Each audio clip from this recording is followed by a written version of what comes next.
Listen, let's get one thing straight right away. If you're waiting for the rich and powerful to fix the world, you're going to be waiting a long time. Longer than a corporate tax loophole lasting in Congress. The idea that billionaires, giant corporations, or Silicon Valley visionaries are going to lead the charge. For real social justice is a well-marketed fairy tale. And worse, it's a distraction from what actually creates change. Organized, collective action from the people who stand to benefit from it the most. There's an old quote from Tolstoy that sums this up perfectly. I sit on a man's back choking him and making him carry me, and yet assure myself and others that I am sorry for him, and wish to lighten his load by all means possible, except by getting off his back. That's exactly what's happening with philanthropy today. Billionaires take up all the oxygen in the room, acting like saviors while making sure nothing actually threatens their position on top. They don't just maintain inequality, they refine and perfect it, making it more palatable, more efficient, and more resistant to real change. They'll throw money at the symptoms, funding a few scholarships, opening a private school, donating to microfinance projects, but they won't touch the disease. They'll invest in programs to empower poor communities while lobbying against labor unions. They'll talk about innovation in healthcare while making sure universal healthcare never sees the light of day. They'll build sustainable businesses that still extract wealth from workers and call it conscious capitalism. The con is brilliant. It makes you think they're helping while keeping the system rigged in their favor. Welcome to Market World, the self-congratulatory ecosystem where elite-driven change happens on their terms. It's an entire industry of TED Talks, impact investing, corporate social responsibility departments, and billionaire-funded think tanks, all designed to present a carefully curated vision of social progress. The key rule? Every solution must preserve the current hierarchy. If a problem requires government intervention, regulation, or, God forbid, redistribution of wealth, Market World won't touch it.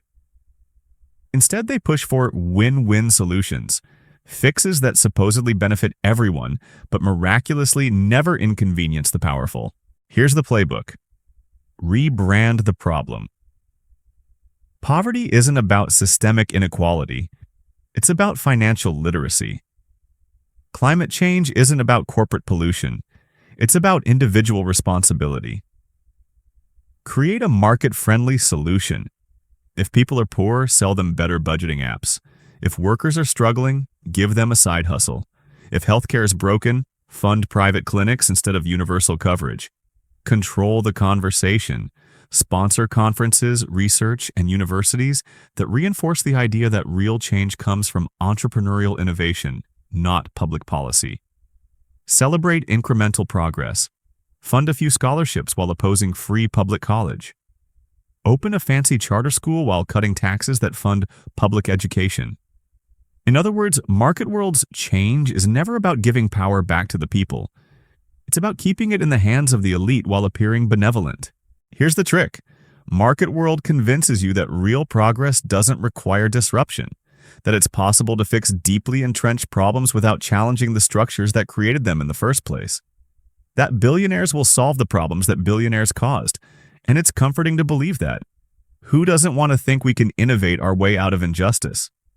That if we just get the right tech billionaire, the right visionary leader, things will get better without us having to fight for them? But here's the truth. Every major social change in history, labor rights, civil rights, women's suffrage, came from struggle, not elite generosity. It came from people demanding power, not politely waiting for permission. Market-driven solutions make sure the wealthy never feel discomfort. But real progress isn't comfortable for the powerful.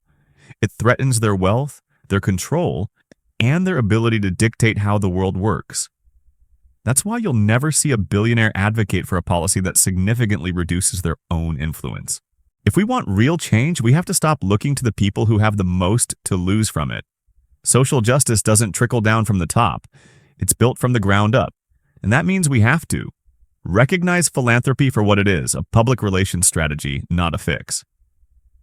Stop chasing win-win fantasies. Progress requires struggle, and sometimes one side has to lose. Invest in collective action, unions, voting rights, grassroots organizing. Demand structural change, higher taxes on the rich, stronger labor protections, universal public services. Market world wants you to believe that the world can be saved by its winners. But history tells a different story. The world is only saved when the people who have been losing decide they're done playing by the winner's rules. Let's get real. When the world is controlled by a few, the last thing they want is actual change. And yet, everywhere you look, the powerful claim to be leading the charge for progress. They fund initiatives, build foundations, speak at conferences, and encourage bright young minds to make an impact, but only in ways that keep them on top. The world isn't changed by those who benefit from its current state. It's changed by those who refuse to accept that state any longer. But if you're young, ambitious, and want to do something meaningful, the system has built a trap just for you. But how has the world changed? The trap of elite-approved change. If you're a young professional with big dreams, the system loves you, so long as you play by its rules. It will give you a career path, a six-figure salary, and an opportunity to make a difference without ever making a dent in the structures that hold inequality in place. Look at the usual pipeline. You graduate from a top university, inspired to change the world. You get recruited by institutions like McKinsey, Goldman Sachs, or a major philanthropic foundation. You're told that this is the best way to create meaningful change, by working within the system, not against it. And suddenly, your idealism becomes a marketable skill rather than a real threat to power. Consulting firms, investment banks, and elite nonprofits love hiring people who say they care about social issues. Why? Because those people are the best at making exploitation look ethical. They can justify layoffs in the name of efficiency, promote financial products that trap people in debt, or help corporations evade taxes while claiming to support economic development. They become fluent in the language of impact while doing nothing to challenge the forces that cause suffering in the first place. Here's the contradiction. You can't fix a rigged game by working for the people who rigged it. The idea that you can change things from the inside is one of the greatest myths ever sold to ambitious young minds. The truth? The system is designed to absorb and neutralize idealists, turning them into highly paid custodians of the status quo. The benevolent billionaire's burden. Giving to avoid giving up power. If you really want to see elite self-preservation in action, look no further than modern philanthropy. There's an entire industry built around the idea that billionaires are here to save us. They give away massive sums of money, launch global initiatives, and get showered with praise for their generosity. But here's the problem. Billionaire philanthropy is not designed to solve problems. It's designed to make sure no one demands real solutions. Take a closer look at how it works. First, they extract wealth from society. Maybe it's through underpaying workers, lobbying for tax cuts, avoiding regulations, or monopolizing an industry. Then they give a fraction of that wealth back, but only in ways that keep them in control. Instead of funding systemic reforms like universal health care or public education, they fund private solutions that reinforce their influence. Finally, they use their philanthropy as a shield. The moment someone suggests raising taxes or breaking up monopolies, they point to their charity work and say, "Why punish success? We're already helping." Think about the Gates Foundation. Sure, it funds global health initiatives, but does it advocate for breaking up the pharmaceutical industry's patent monopolies, which keep life-saving medicine out of reach for millions? No, because real solutions would require challenging the very system that made Bill Gates a billionaire in the first place. Or look at Mark Zuckerberg's Chan Zuckerberg Initiative. It's a well-funded machine pushing for education reform, but instead of fighting for well-funded public schools, it promotes private, tech-driven solutions that just so happen to benefit companies like Facebook. The message is clear. Problems will be solved, but only in ways that keep the powerful in charge. At the end of the day, billionaire philanthropy isn't generosity, it's self-defense. It's a way for the elite to keep their wealth while making sure we don't organize to take it back. The market world ideology. Selling the win-win delusion. If you want to know how the elite maintain their grip on power while pretending to fix the world, look at how they talk about change. The moment they admit that real solutions require sacrifice, Higher taxes, stronger labor laws, public control over key resources, the game is over for them. So instead, they push the idea that social change is a win-win. Enter the world of impact investing, social entrepreneurship, and shared value. Don't regulate exploitative industries. Just invest in companies that do well by doing good. Don't tax the rich. Encourage them to invest in solutions that make them money while helping others. Don't push for workers' rights. Promote a gig economy where everyone can be an entrepreneur. This ideology has its headquarters in places like Harvard Business School, the World Economic Forum, and the Aspen Institute. It's where the world's most powerful people gather to talk about solving the problems they created, without ever changing the structures that put them on top. Take Davos, the annual gathering of billionaires and CEOs who claim to care deeply about poverty, climate change, and inequality. They fly in on private jets, shake hands, listen to TED-style talks about social impact, and leave without changing a single law, policy, or structure that actually perpetuates inequality. That's because market world isn't about change. It's about control. It's about making sure that solutions to inequality are always framed in ways that require permission from the very people who benefit from inequality the most. Who controls the future? The greatest trick the elite ever pulled was convincing us that they are the only ones who can solve the problems they created. They offer young professionals a path to impact that keeps them trapped in institutions that protect power. They use philanthropy to distract from real reform, and they shape a narrative of win-win solutions that conveniently never require the powerful to give anything up. So, what's the alternative? If you want real change, stop looking for elite approval. The most meaningful social progress in history, civil rights, labor rights, environmental protections, came from people organizing, protesting, and demanding change, not from CEOs deciding to be generous. Don't let your desire to do good be turned into a marketable asset. If a system lets you make millions while helping, chances are you're helping in a way that preserves the system. Remember that real progress is not a win-win. Someone has to lose. If your version of social change doesn't inconvenience the powerful, it's probably not real change. At the end of the day, the world isn't changed by those who benefit from it staying the same. It's changed by those who refuse to accept it. The question is, which side are you on? Why the powerful want to fix the system without changing it? If there's one thing the elite have mastered, it's appearing to care. They've built an entire industry around making it look like they're solving the very problems they create. But here's the catch. They only ever support solutions that keep them in control.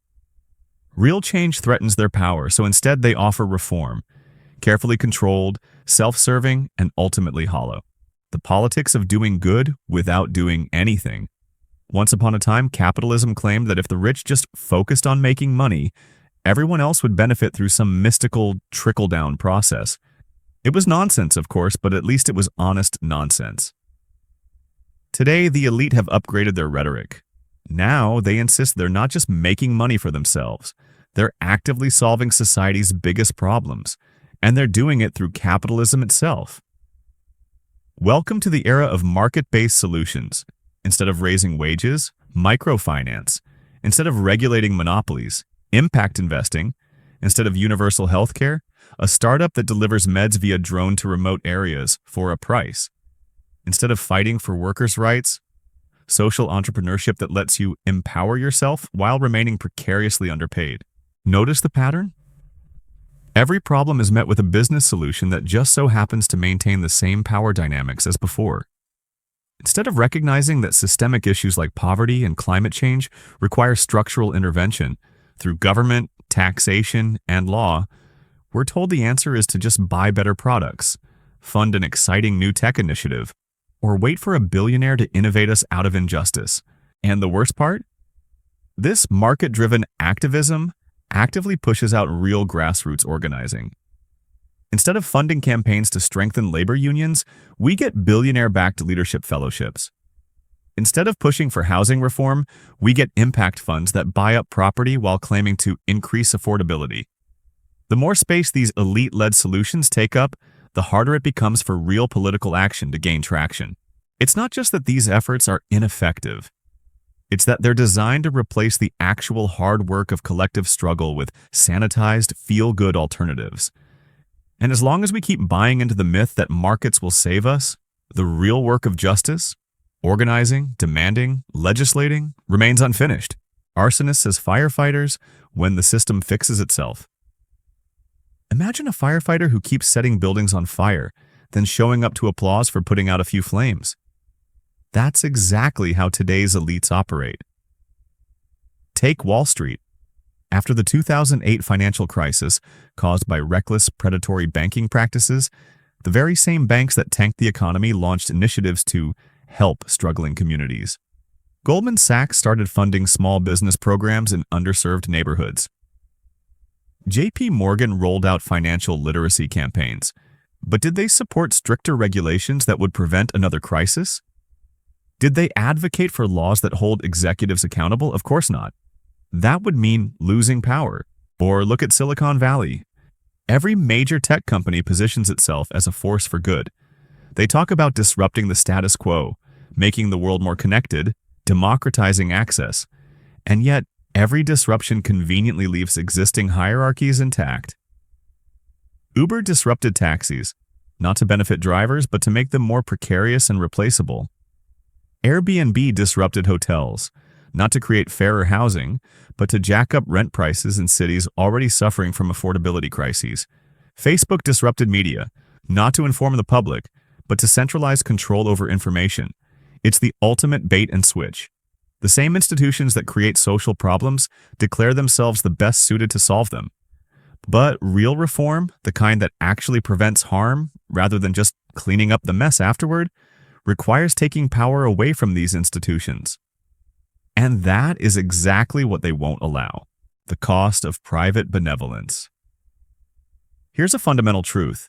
When billionaires give back, it's usually at the expense of democracy. Consider how public services are quietly being replaced by private initiatives. Instead of fully funding public schools, we get billionaires opening flashy charter schools that handpick students and leave the most vulnerable behind. Instead of investing in public transportation, we get tech CEOs funding luxury bus routes for the select few. Instead of pushing for a strong social safety net, we get high-profile philanthropy that depends entirely on the goodwill of the ultra-rich. The problem? Private generosity is never a substitute for public responsibility. When education, healthcare, and infrastructure are left to the whims of the wealthy, access to these resources becomes conditional. Conditional on who they think is deserving. Conditional on what they personally find valuable. Conditional on whether or not it makes for good PR. And because these elite-backed solutions rely on the rich staying rich, they never address the root causes of inequality. A billionaire funding scholarships doesn't fix the fact that tuition is unaffordable in the first place. A corporate green initiative doesn't change the fact that the same corporation is lobbying against climate regulations behind the scenes. A CEO donating to charity doesn't change the fact that their workers still aren't paid a living wage. At the end of the day, private benevolence isn't generosity. It's an insurance policy. It ensures that control stays in elite hands. It weakens faith in public systems, and it makes sure that real systemic solutions, like fair taxation, strong labor laws, and robust public programs, are never fully realized. Stop trusting the powerful to fix the problems they profit from. The world doesn't need more elite-approved, market-friendly, PR-friendly reforms. It needs radical structural change. And that won't come from billionaires, corporations, or Silicon Valley disruptors. It will come from the people taking power back, through organizing, through political action, and through demanding a system that serves everyone, not just those at the top. Here's what to remember. If a solution doesn't shift power, it's not a real solution. Market-based reforms are designed to keep the current hierarchy in place. If the same people who caused the problem are leading the fix, be skeptical. Banks, tech firms, and billionaires will always prioritize their interests first. If public services are being replaced by private generosity, something is wrong. Society should not have to depend on the goodwill of the ultra-rich to function. Real change isn't going to come from the same forces that benefit from the status quo. It's going to come from the ground up, from people who refuse to accept elite-approved Band-Aid fixes. The question is, Will we keep buying into the illusion of reform? Or will we finally demand something real? All right, we've exposed the charade. We've seen how the powerful manufacture illusions of change to protect themselves. We've unpacked how they turn justice into a commodity, how they present their dominance as a benevolent gift. But now comes the real question. What do we do about it? You don't fight an illusion with another illusion. You fight it with clarity, courage, and collective power. This isn't about playing by their rules, it's about rewriting the rulebook. People aren't stupid. They see what's happening. They feel it in their wages, in their rent, in the price of healthcare, in the insecurity that lurks behind every paycheck. That's why, across the world, we're seeing a surge of movements rejecting the narratives pushed by market world. But here's the problem. When a system is this entrenched, rejecting it isn't enough. If you just destroy without a plan for what comes next, you risk ending up with something even worse. That's exactly what we've been seeing. Populist movements rise, fueled by frustration, but without a clear vision for real, sustainable change. The anger is real, but where does it go? Sometimes it's co-opted by demagogues who exploit it for their own gain. Other times it dissipates, crushed under the weight of a system that knows how to outlast bursts of resistance. And here's where the danger of superficial reform comes in. When the elite see that people are getting angry, they panic. They throw out bigger, shinier distractions. Maybe it's a massive philanthropic pledge. Maybe it's a high-profile initiative promising bold change. But it's always designed to calm the revolt, not fuel it. What happens next is crucial. Do we settle for these empty offerings? Do we allow the same people who created the crisis to dictate the terms of its resolution? Or do we push harder, demanding something deeper, something real? The only way forward is to recognize that elite-driven reform is never about justice. It's about control. We don't just need a rejection of market world. We need a vision to replace it. Let's be clear. No society in history has ever achieved meaningful justice because a billionaire decided to be generous. Every right we take for granted, minimum wage, weekends, civil rights, voting rights, was fought for, not given. And that fight has always been led by ordinary people organizing together, not by elite thought leaders offering market-friendly solutions. Here's what history teaches us. Labor unions didn't ask politely for better wages. They shut down factories until they got them. The civil rights movement didn't wait for corporate sponsorship. It disrupted the status quo through protests, strikes, and boycotts. Public healthcare and education didn't appear because a CEO found it profitable. They came through political battles and public demand. Market world wants you to believe that progress happens through innovation, investment, and voluntary good deeds. But that's a lie. Progress happens when we make it politically impossible for injustice to continue. So how do we reclaim the public sphere? We rebuild faith in government, not as an enemy, but as a tool for the people. Market world wants us to think government is always inefficient, always corrupt. But that's because they fear what a functioning government could do. Regulate them, tax them, and redistribute power back to the people. We stop outsourcing social change to corporations. We fight for laws, not charity. We push for universal programs, not billionaire-backed pilot projects. We demand systemic protections, not innovative solutions that depend on the whims of the wealthy. We make collective action mainstream again.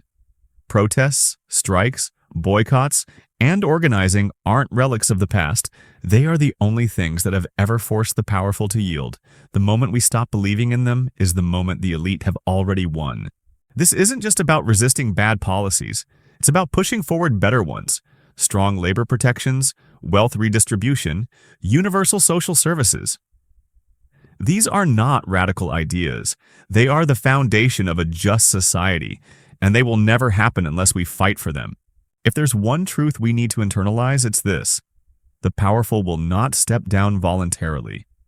They will not give up their control just because we ask nicely. If we want justice, we have to take it. But that requires something difficult. It requires a shift in mindset from seeing the elite as the ones who will save us to recognizing our own power to change the world. So here's what we must do. Reject the narratives of market world. Stop looking for billionaire-approved solutions. Stop waiting for business-friendly fixes to problems that only democratic action can solve. Stop believing the myth that the system can be reformed without a redistribution of power. Get comfortable with making the powerful uncomfortable. If your activism doesn't challenge the rich, it isn't activism, it's performance. Real change requires disruption, not polite suggestions. Invest in the structures that actually shift power.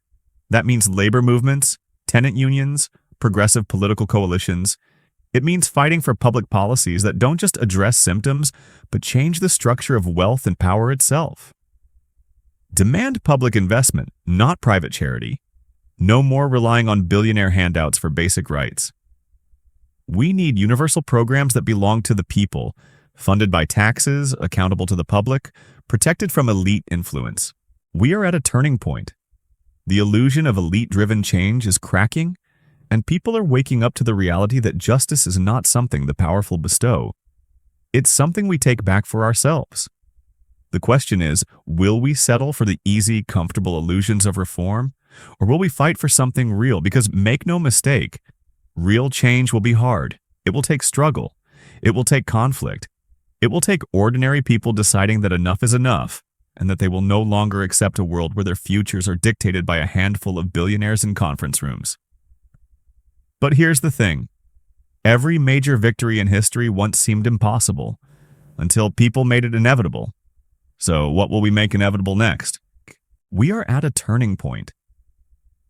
The illusion of elite-driven change is cracking, and people are waking up to the reality that justice is not something the powerful bestow. It's something we take back for ourselves. The question is, will we settle for the easy, comfortable illusions of reform? Or will we fight for something real? Because make no mistake, real change will be hard. It will take struggle. It will take conflict. It will take ordinary people deciding that enough is enough, and that they will no longer accept a world where their futures are dictated by a handful of billionaires in conference rooms. But here's the thing. Every major victory in history once seemed impossible, until people made it inevitable. So what will we make inevitable next? Oh, what will we make? All right, we've reached the end of this journey, but this is where the real work begins. If you've made it this far, you already understand the game. You see how the powerful manufacture illusions of justice to protect their own status. You recognize how market world offers sanitized, market-friendly solutions to problems that require deep structural change. You know that billionaires and corporations aren't in the business of fixing inequality. They're in the business of managing it just enough to keep people from revolting. So the question is, what do we do now? One of the biggest obstacles to real justice is the widespread confusion between charity and systemic change. Let's clear this up once and for all. Charity is about giving people something to temporarily ease their suffering. Systemic change is about changing the conditions that create suffering in the first place. Charity is a billionaire funding scholarships for a few low-income students. Systemic change is free public education for all, fully funded by fair taxation. Charity is a corporation donating meals to the homeless. Systemic change is housing rights, living wages, and healthcare that ensure people don't become homeless in the first place. Charity is a company empowering workers with financial literacy classes. Systemic change is unions, labor protections, and minimum wage laws that make sure workers aren't underpaid to begin with. Charity keeps the existing power structures intact. It reinforces the idea that those at the top have the right to decide who gets help and who doesn't. Systemic change takes that power away and redistributes it to the people, making access to dignity and security a right, not a privilege handed out by the wealthy. Market-driven charity isn't just inadequate, it's dangerous. It creates the illusion of progress while ensuring nothing fundamentally changes. And the sooner we recognize that, the sooner we can stop wasting energy celebrating good billionaires and start demanding the justice that should never have been conditional in the first place. If there's one thing market world has tried to sell us, it's the idea that we can solve deep structural problems without upsetting those who benefit from them. That we can create a more just society without inconvenience, without sacrifice, without conflict. That's a lie. Real justice is never a win-win for everyone. Why? Because the entire reason inequality exists is that certain groups win at the expense of others. The rich don't just happen to be rich. They are rich because wealth has been hoarded, extracted, and protected by policies designed to benefit them. The same goes for racial injustice, gender inequality, and every other major social issue. If you're serious about justice, you have to accept that someone is going to lose, and that someone is the class of people who have been winning for far too long. You want fair wages? That means corporations will have to pay more and make less profit. You want affordable housing? That means landlords and real estate developers will have to give up their stranglehold on rent prices. You want universal healthcare? That means private insurance companies and pharmaceutical giants will lose billions. This is where people hesitate. No one likes confrontation. We like the idea of solutions where everyone benefits, where no one has to suffer, where justice is just a matter of tweaking a few policies while keeping the rich and powerful happy. But history shows us that's never how it works. The civil rights movement wasn't a win-win. It forced white supremacists to give up their monopoly on rights. The labor movement wasn't a win-win. It forced industrialists to pay more and treat workers like human beings. Women's suffrage wasn't a win-win. It forced men in power to give up exclusive control over the political system. If you are not willing to take power away from the forces of injustice, you are not fighting for justice. You're just asking for a slightly nicer version of inequality. So where does this leave us? If charity is a band-aid and win-win is a myth, what does real change look like? It looks like power shifting back to the people. It looks like ordinary citizens reclaiming control over the systems that shape their lives. It looks like democracy in its truest, most radical form. This means higher taxes on the wealthy to fund public goods. No more voluntary billionaire donations, just a tax system that ensures they contribute their fair share. Stronger labor laws that protect workers from corporate exploitation. No more financial literacy scams, just wages that allow people to live with dignity. Universal public services, education, healthcare, housing as rights, not commodities. No more market-based solutions that only benefit the few. A political system that belongs to the people, not corporations. That means campaign finance reform, an end to corporate lobbying, and a democracy that isn't for sale. If we want real justice, we have to move beyond asking for change and start demanding it. We have to stop hoping for elite-approved solutions and start organizing for people-powered action. We have to recognize that no amount of corporate responsibility or billionaire philanthropy will ever be a substitute for a society where power is truly distributed, not concentrated. The future will not be decided by CEOs in conference rooms. It will not be built by billionaires who think they know what's best for us. It will not be handed to us in the form of charitable donations, social impact funds, or inspiring TED Talks. The future belongs to those who refuse to accept a world where a handful of people control the fate of billions. It belongs to those who understand that justice is not a gift. It's something we take for ourselves. So the choice is ours. We can either keep playing along, waiting for the powerful to save us, or we can do what history has always required. Organize, resist, and demand a world where justice is not dependent on the generosity of the rich. It will be hard, it will be messy, it will require sacrifice. But that's what real change has always looked like. And this time will be no different.